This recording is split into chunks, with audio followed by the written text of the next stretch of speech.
it wasn't easy, always easy being John Candy. There was the body shaming, all those things that we have a better handle on now, but we still haven't completely, and there are movements afoot in culture to sort of call that being woke, but at least we're being compassionate.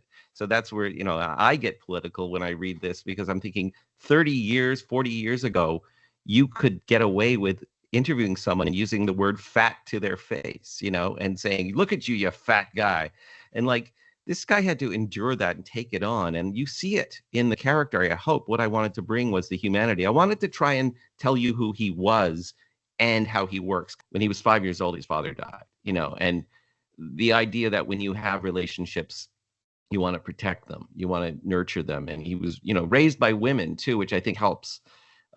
He was shown compassion at a very young age, and it modeled it for him. And he also became the brother who looked after the family.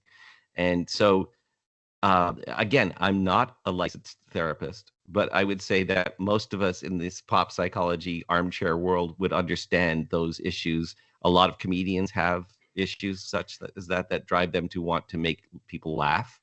So the same desire to be, to be somebody for whom, the room is laughing when you leave.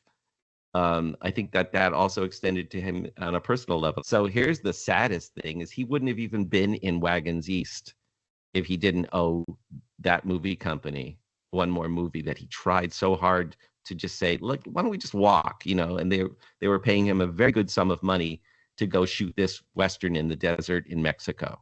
And who knows, if I would never say that the movie killed him. I would say that the timing was terrible. And it makes me so sad to this day to think of him dying in Mexico, just away from his family. And in the book, we give like 3 whole chapters to this sort of final sequence, because there's the event of him dying in Mexico. Then there's the repercussions, what I call an earthquake throughout Hollywood and Canada. And then there's the legacy that, the massive loss, the sense of grief that is, I think, it's still present in all the interviews that I took in for myself, and all the things that I've seen in other sources. Everybody who experienced that has never really reconciled it.